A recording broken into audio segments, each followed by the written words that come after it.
ये आकाशवाणी रायपुर है। प्रादेशिक समाचार बुलेटिन के साथ मैं लता देवी चौहान।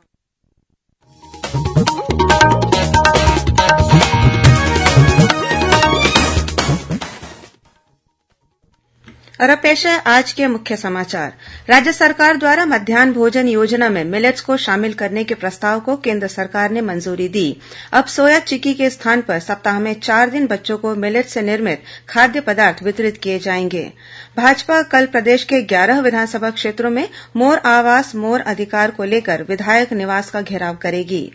मुख्यमंत्री ने कहा कि नई उद्योग नीति के तरह Mahatma Gandhi rural industrial park RIPA के लिए कल कैबिनेट की बैठक में नई नीति की घोषणा की जाएगी और मनेन्द्रगढ़ चिरमिरी भरतपुर जिले में आयोजित अमृतधारा महोत्सव में संस्कृति मंत्री ने अमृतधारा को रिजॉर्ट बनाने की घोषणा की।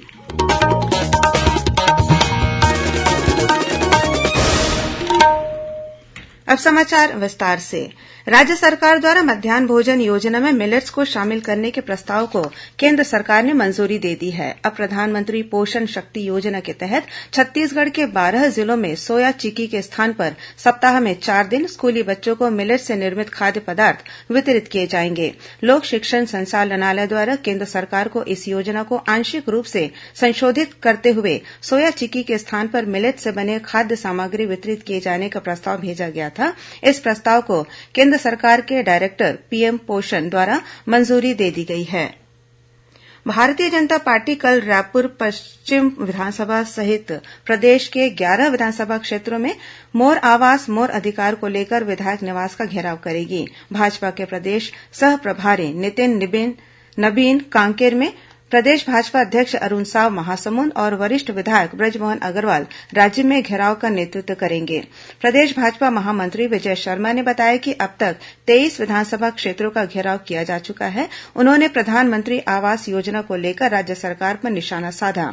उन्होंने कहा कि प्रधानमंत्री नरेन्द्र मोदी हर गरीब को पक्का मकान देना चाहते हैं, लेकिन राज्य की कांग्रेस सरकार गरीबों और प्रधानमंत्री के बीच में दीवार बनकर खड़ी है। उन्होंने कहा कि भाजपा विधानसभा स्तर पर मोर आवास मोर अधिकार को लेकर जनता के बीच जा रही है। श्री शर्मा ने कहा कि 90 विधानसभा क्षेत्रों में घेराव के बाद भाजपा मोर आवास मोर अधिकार के तहत जिले के बाद प्रदेश स्तरीय आंदोलन करेगी। प्रदेश भाजपा अध्यक्ष अरुण साव ने आरोप लगाया है कि राज्य की कांग्रेस सरकार विपक्ष को दबाने का प्रयास कर रही है। उन्होंने भाजपा कार्यकर्ताओं पर एफआईआर दर्ज किए जाने को अलोकतांत्रिक बताते हुए कहा कि यह सरकार डरी हुई है और लोकतंत्र की हत्या करने पर तुली हुई है। श्री साव ने कहा कि राज्य सरकार के दमनकारी नीतियों से भाजपा कार्यकर्ता झुकने वाले नहीं हैं। उन्होंने कहा कि भाजपा लोकतांत्रिक तरीके से छत्तीसगढ़ की जनता के हितों के लिए संघर्ष करती रहेगी।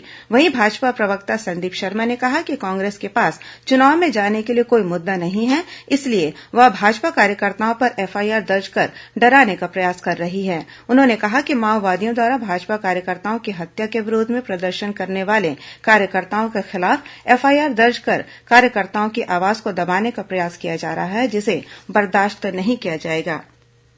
मुख्यमंत्री भूपेश बघेल आज बालोद जिले के ग्राम परसतराई में दिल्लीवार कुर्मी क्षत्रिय समाज के 53वें वार्षिक अधिवेशन में शामिल हुए। इस मौके पर उन्होंने कहा कि नई उद्योग नीति की तरह Mahatma Gandhi rural industrial park RIPA के लिए कल कैबिनेट की बैठक में नई नीति की घोषणा की जाएगी। उन्होंने कहा कि अब बड़े बड़े उद्योगपतियों की तरह हमारे गांव के युवा भी रीपा के तहत गौठान में अपना कारोबार चलाकर लाभ उठा सकेंगे। श्री बघेल ने कहा कि वर्तमान में गोबर से बिजली पैदा करने के अलावा पेंट और कई उपयोगी सामान बनाए जा रहे हैं। कार्यक्रम में मुख्यमंत्री ने गुंडरदेही में जिला सहकारी केंद्रीय बैंक की शाखा खोलने की घोषणा की। श्री बघेल ने दिल्लीवार कुर्मी समाज के सामाजिक भवन और विभिन्न निर्माण कार्य के लिए 1 करोड़ रुपए की राशि देने का ऐलान भी किया। इससे पहले मुख्यमंत्री ने ग्राम परसतराई में वीर शिरोमणि छत्रपति शिवाजी महाराज की प्रतिमा का अनावरण किया। राजधानी रायपुर में आयोजित छत्तीसगढ़ मिलेट कार्निवल के अंतिम दिन आज नागपुर के प्रसिद्ध शेफ डॉक्टर नितिन शिंदे ने उपवास के दौरान खाने के लिए मिलेट्स का फलाहार बनाना सिखाया।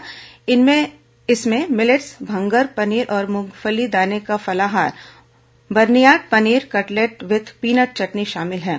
उन्होंने बताया कि उपवास में कार्बोहाइड्रेटेड साबूदाना की बजाय उच्च प्रोटीन युक्त मिलेट से बने व्यंजनों को शामिल करना चाहिए ताकि थकान महसूस न हो। उन्होंने अपनी रेसिपी बनाकर लोगों को खिलाया और मिलेट्स को पकाने का सही तरीका बताते हुए दर्शकों को टिप्स भी दिए। वहीं होटल प्रबंधन संस्थान IHM रायपुर के छात्र छात्राओं ने नुक्कड़ नाटक के जरिए रोज के खान पान में मिलेट्स के महत्व को बताया। 13 छात्र छात्राओं द्वारा प्रस्तुत नाटक के प्रस्तुतिकरण को लोगों ने खूब पसंद किया। इस दौरान दर्शकों को नारों के जरिए मिलेट्स के फायदे के बारे में भी बताया गया। छात्र छात्राओं ने बताया कि खाने में मिलेट्स को शामिल करना जरूरी है। मिलेट्स में मिनरल, विटामिन, एंजाइम और फाइबर की मात्रा ज्यादा होती है। इसमें माइक्रो और मैक्रो जैसे बेहतरीन पोषक तत्व भी हैं। गोबर से निर्मित उत्पादों की बिक्री के लिए अंबिकापुर में महिलाओं ने एक्सक्लूसिव शोरूम शुरू किया है। इसे गोधन एम्पोरियम का नाम दिया गया है। इस एम्पोरियम में वर्मी कंपोस्ट के साथ साथ गौ काष्ठ, अगरबत्ती, कंडा और गोबर से निर्मित पेंट की बिक्री की जा रही है। अंबिकापुर के मुख्य चौराहे पर यह एम्पोरियम संचालित है। इसकी जिम्मेदारी पूरी तरह महिलाओं के हाथ में है। गोधन एम्पोरियम के काम करने वाली महिलाओं को अब तक 12 लाख रुपए से अधिक की आमदनी हुई है। प्रादेशिक समाचार आप आकाशवाणी रायपुर से सुन रहे हैं। छत्तीसगढ़ की खबरों से है आपका वास्ता और खबरों की विश्वसनीयता से है हमारा वास्ता। आकाशवाणी समाचार रायपुर के प्रादेशिक समाचार बुलेटिन के साथ ही हमारे समसामयिक कार्यक्रम आप रेडियो के अलावा अपने मोबाइल पर भी सुन सकते हैं। आकाशवाणी समाचार फेसबुक, ट्विटर और यूट्यूब पर भी उपलब्ध है। हमारा Facebook page Chhattisgarh news on AIR, Twitter handle CGAIR news और हमारा यूट्यूब चैनल है छत्तीसगढ़ AIR न्यूज। तो अब रेडियो के साथ ही आपके मोबाइल के जरिए भी हम पहुंच रहे हैं आप तक। छत्तीसगढ़ की हर खबर के लिए सुनते रहिए आकाशवाणी समाचार। और अब आगे बढ़ते हैं बाकी के समाचारों की ओर। मनेनगढ़, चिरमिरी, भरतपुर जिले में आयोजित 2 दिवसीय अमृतधारा महोत्सव में संस्कृति मंत्री अमरजीत भगत ने अमृतधारा को रिजॉर्ट बनाने की घोषणा की है। साथ ही उन्होंने रमदहा और सिद्ध बाबा महोत्सव आयोजित करने के बारे में भी विचार करने की बात कही। वहीं विधानसभा अध्यक्ष डॉक्टर चरणदास महंत ने कल इस महोत्सव का शुभारंभ किया। इस मौके पर उन्होंने कहा कि यहां भक्ति, प्राकृतिक सौंदर्य, वन संपदा के साथ ही पारंपरिक खेलों का आयोजन महोत्सव की विशेषता है। महोत्सव के दौरान एडवेंचर स्पोर्ट्स, बाइक राइडिंग, तीरंदाजी सहित पारंपरिक खेल प्रतियोगिता, भौरा, चम्मच दौड़, रस्साकसी, मटका फोड़ और कबड्डी के खिलाड़ियों ने उत्साह के साथ भाग लिया। साथ ही स्व सहायता समूह की दीदियों ने पारंपरिक लोक सांस्कृतिक वेशभूषा में रैंप वॉक किया। महानदी, पैरी और सोंढूर नदियों के त्रिवेणी संगम पर आयोजित राजिम माघी पुन्नी मेले का कल शाम समापन हो गया। इस मौके पर मुख्यमंत्री भूपेश बघेल ने कहा कि राज्य सरकार आस्था के केन्द्र को विकसित करने का काम कर रही है। नृत्य संगीत को भी सहेजने का काम किया जा रहा है। वहीं कार्यक्रम को संबोधित करते हुए धर्मस्व और पर्यटन मंत्री ताम्रध्वज साहू ने कहा कि आने वाले साल में 60 एकड़ आरक्षित भूमि पर माघी पुन्नी मेला लगेगा। इसके लिए 100 करोड़ रूपये की राशि लगेगी। टेंडर की प्रक्रिया शुरू कर दी गई है। संस्कृति मंत्री अमरजीत भगत ने कहा कि राजिम आस्था, विश्वास और संस्कृति का समागम है। विदेश से भी रामायण का पाठ करने यहां टीम आई हुई थी। यह इसका सबसे बड़ा उदाहरण है। इस अवसर पर रामायण प्रतियोगिता के विजेताओं को पुरस्कृत किया गया। इस प्रतियोगिता में प्रथम स्थान हासिल करने वाले ज्ञान गंगा मानस परिवार बेचेली दंतेवाड़ा को 5 लाख रुपए का चेक, स्मृति चिन्ह, प्रमाण पत्र, रामायण ग्रंथ और राजकीय गमछे के साथ सम्मानित किया गया। वहीं दूसरा पुरस्कार माधुरी महिला मानस मंडली गरियाबंद को मिला। उसे 3 लाख रुपए और तीसरा स्थान हासिल करने वाले जांजगीर चांपा जिले के मानस मंडली सरहर को 2 लाख रुपए का चेक प्रदान किया गया। दंतेवाड़ा जिले में सीआरपीएफ के एक जवान ने अपनी ही सर्विस राइफल से खुद को गोली मारकर आत्महत्या कर ली है। जिले के पुलिस अधीक्षक आरके बर्मन ने घटना की पुष्टि करते हुए बताया कि बारसूर कैंप में पदस्थ सीआरपीएफ के 195वीं बटालियन का जवान गुनीन दास कुछ दिन पहले ही छुट्टी से लौटा था। यह जवान असम का रहने वाला था। वहीं इसी जिले में नेरली कैंप में पदस्थ सीआरपीएफ के 230वीं बटालियन के 25 जवान फूड पॉइजनिंग के शिकार हो गए। इनमें से 5 जवानों को अस्पताल में भर्ती कराया गया है। वहीं 20 जवानों को प्रारंभिक उपचार के बाद छुट्टी दे दी गई है।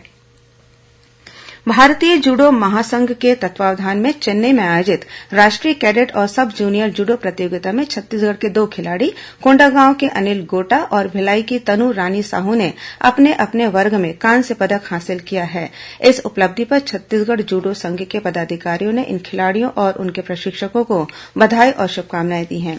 गौरतलब है कि इस प्रतियोगिता में देशभर की 31 टीमें भाग ले रही हैं। और अब कुछ अन्य खबरें संक्षेप में। कबीरधाम जिले में आज कार की टक्कर से मोटरसाइकिल सवार 2 युवकों की मौके पर ही मौत हो गई। दुर्ग पुलिस ने अंतर्राज्यीय उठाईगिरी गिरोह के 2 आरोपियों को उत्तर प्रदेश से गिरफ्तार कर भिलाई लाया है। इन पर छत्तीसगढ़ के रायपुर, धमधा, बालोद, बेमेतरा, बेरला, भटगांव और धमतरी के अलावा मध्यप्रदेश के बरेली, खंडवा और महाराष्ट्र के बूटी बूड़ी तथा कोटर में उठाईगिरी करने का आरोप है। बिलासपुर पुलिस ने सकरी और तारबहार क्षेत्र में हुई चोरी के मामले में 8 आरोपियों को गिरफ्तार किया है।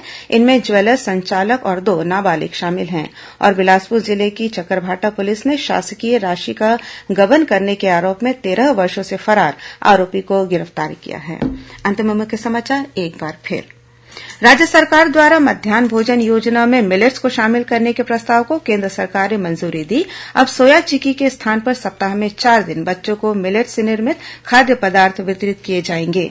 भाजपा कल प्रदेश के 11 विधानसभा क्षेत्रों में मोर आवास मोर अधिकार को लेकर विधायक निवास का घेराव करेगी। मुख्यमंत्री ने कहा कि नई उद्योग नीति की तरह Mahatma Gandhi rural industrial park RIPA के लिए कल कैबिनेट की बैठक में नई नीति की घोषणा की जाएगी। और मनेन्द्रगढ़, चिरमिरी, भरतपुर जिले में आयोजित अमृतधारा महोत्सव में संस्कृति मंत्री ने अमृतधारा को रिजॉर्ट बनाने की घोषणा की। इसी के साथ प्रादेशिक समाचार बुलेटिन समाप्त हुआ। नमस्कार।